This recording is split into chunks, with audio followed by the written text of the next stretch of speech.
Malam itu, suasana di lereng Gunung Lawu terasa begitu dingin. Dingin yang menusuk sampai ke tulang. Kabut tipis perlahan turun menutupi jalan setapak yang jarang dilewati orang.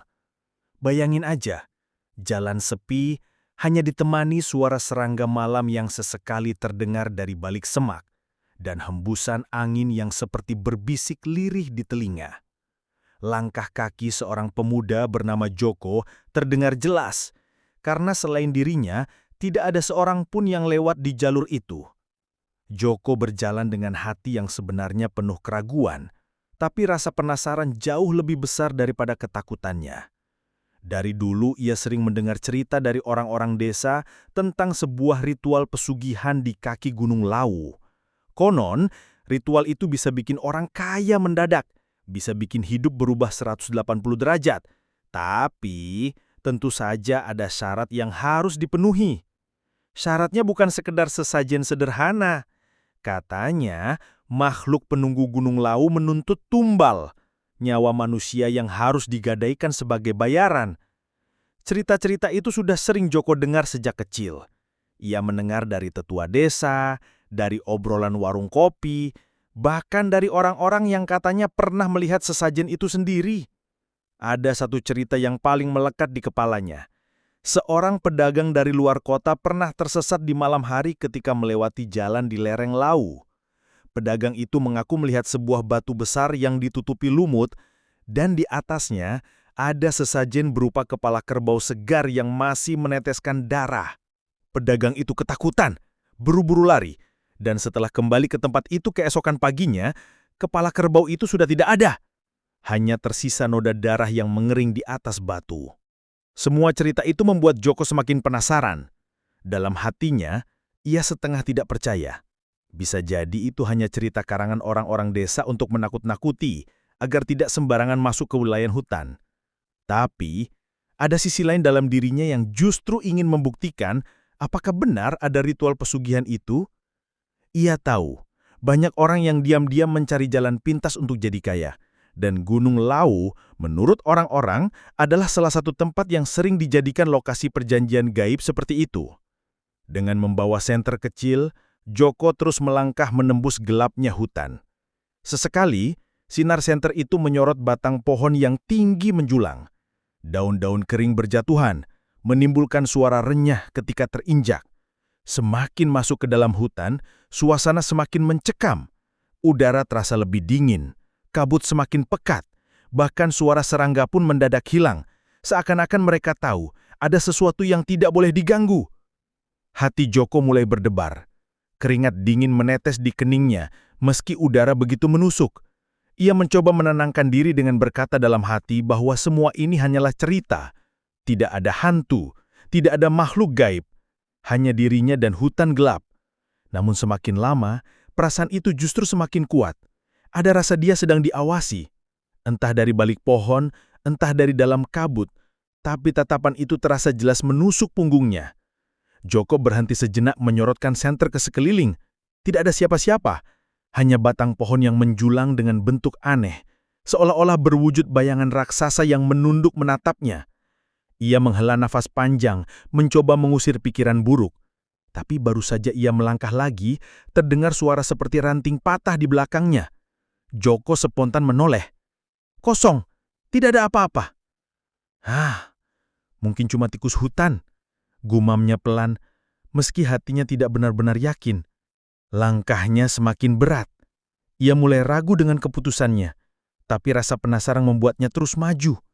Ia ingin melihat dengan mata kepala sendiri, apakah benar ada batu besar yang katanya dikeramatkan itu. Ia ingin tahu, apakah benar ada sesajen berupa kepala kerbau yang ditaruh di sana. Setelah berjalan hampir 1 jam, Joko mulai melihat sesuatu dari kejauhan. Sinar bulan yang samar menyingkap sebuah bentuk besar di antara kabut. Ia mendekat dengan hati-hati, langkahnya diperlambat, nafasnya mulai tak beraturan. Dan benar saja, di depannya berdiri sebuah batu besar, tertutup lumut hijau, dengan bentuk yang aneh, mirip altar. Jantung Joko berdegup semakin kencang. Ia menyorotkan senter ke atas batu itu dan matanya langsung membelalak. Ada sebuah kepala kerbau yang diletakkan rapi di sana. Masih segar, darahnya bahkan menetes menuruni sisi batu, menyerap ke tanah yang gelap. Aroma amis darah begitu menyengat, membuat perutnya mual. Joko melangkah mundur dengan tubuh bergetar. Astaga, ternyata beneran ada, bisiknya. Tapi yang membuatnya semakin ketakutan adalah saat ia menyadari tidak ada siapapun di sana. Siapa yang menaruh kepala kerbau itu? Bagaimana mungkin sesajen segar diletakkan di tengah malam di hutan sedalam ini tanpa ada seorang pun yang terlihat? Joko memegang dadanya, mencoba menenangkan diri, tapi perasaan tidak enak semakin kuat. Dari kejauhan, ia merasa mendengar suara samar. Suara berat seperti hewan besar yang sedang bernafas. Sesekali terdengar suara ringkikan yang mirip kerbau. Suara itu makin lama makin dekat. Joko langsung mematikan senternya, hanya mengandalkan sinar bulan. Ia menunduk, mencoba bersembunyi di balik semak. Jantungnya hampir meloncat dari dada. Dari arah kabut tipis, terlihat bayangan besar bergerak perlahan. Tidak jelas bentuknya, tapi langkahnya berat, seperti kaki hewan besar yang menyeret tanah. Bulu kuduk Joko berdiri. Ia mencoba menutup mulutnya rapat-rapat agar tidak mengeluarkan suara. Keringat dingin terus bercucuran meski udara begitu menusuk. Ia hanya bisa berdoa dalam hati, berharap apapun yang datang tidak menyadari keberadaannya. Namun doa itu seperti tidak terkabul, karena tiba-tiba suara itu berhenti. Hening. Dan dari balik kabut tipis itu, terdengar suara nafas berat, tepat di belakangnya. Joko tidak berani menoleh. Tubuhnya kaku, matanya terpejam, dan hatinya berteriak, "Ya Tuhan, jangan sekarang!"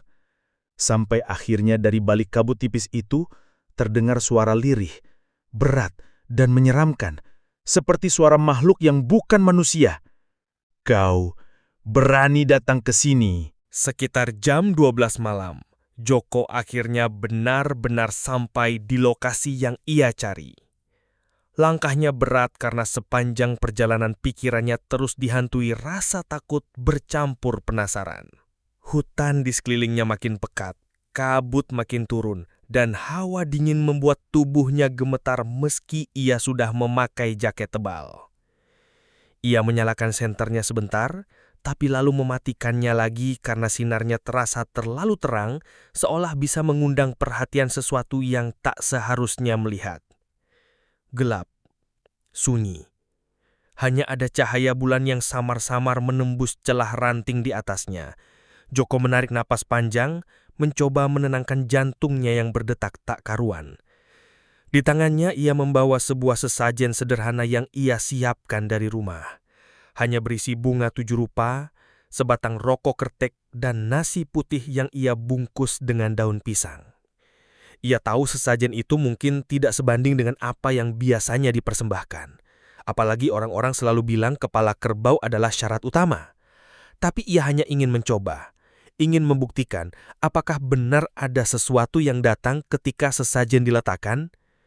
Dengan tangan gemetar, Joko meletakkan sesajen itu di atas tanah, tepat di depan batu besar yang tadi ia lihat.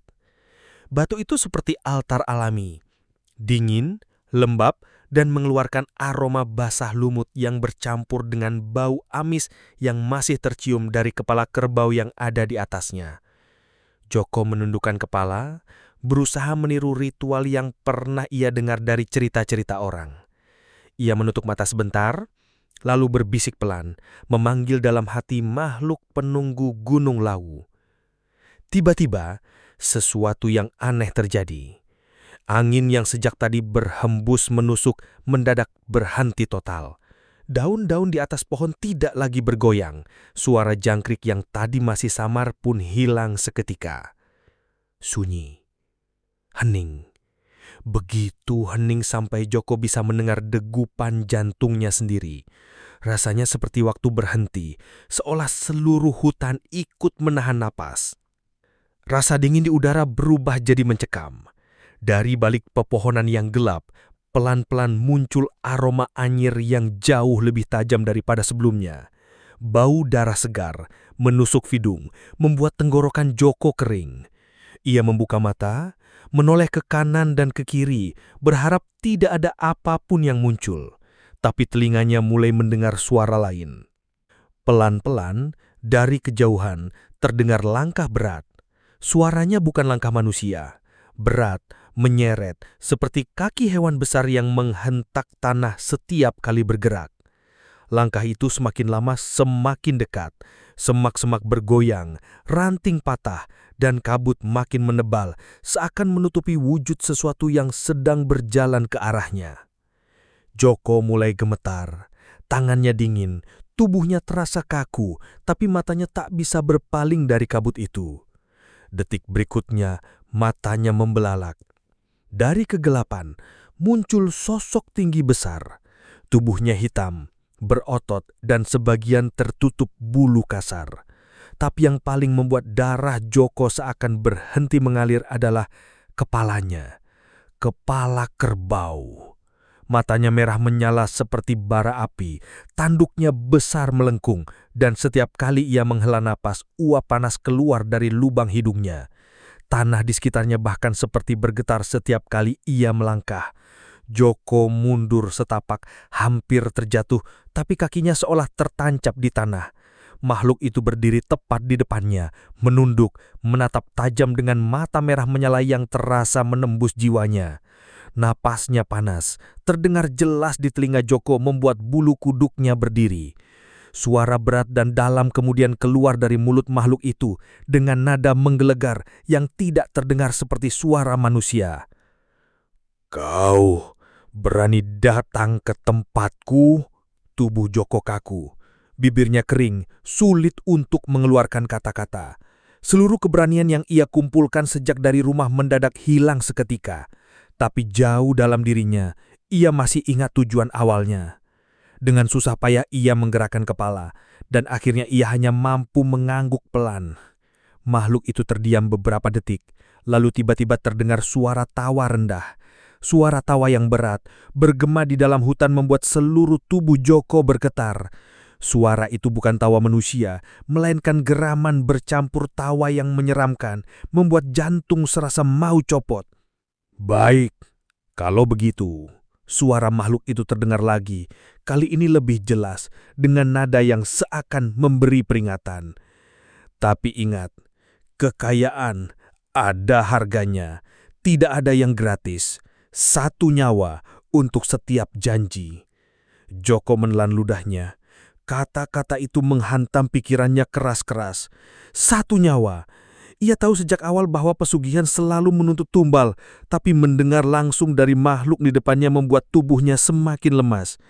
Ia ingin kabur, ingin berlari sekencang-kencangnya meninggalkan tempat itu, tapi tubuhnya tidak mau bergerak. Ada sesuatu yang menahannya, entah rasa takut, entah aura kuat yang memaksa dirinya tetap berdiri. Makhluk itu mendekat, langkahnya berat, tanah bergetar setiap kali kakinya menapak, uap panas keluar dari hidungnya, dan aroma amis bercampur bau anjir makin menusuk. Joko mundur setapak, tapi tubuh besar itu terus mendekat sampai jarak mereka hanya beberapa langkah saja. Suara itu terdengar lagi. "Kau menginginkan harta, bukan? Uang, kekuasaan, hidup mewah, semua bisa kau dapatkan. Tapi setiap yang kau terima harus kau bayar dengan darah." Joko menggigil. Ia ingin mengatakan sesuatu, tapi lidahnya keluh. Dalam pikirannya, bayangan kekayaan dan keserakahan mulai berputar. Ia membayangkan hidupnya berubah, tidak lagi miskin, tidak lagi kesusahan. Semua bisa ia beli, semua bisa ia miliki. Tapi bayangan itu langsung hancur ketika ia kembali mendengar suara berat makhluk itu. "Mulai malam ini, kau sudah berhutang. Ingat baik-baik, hutang tidak bisa ditunda.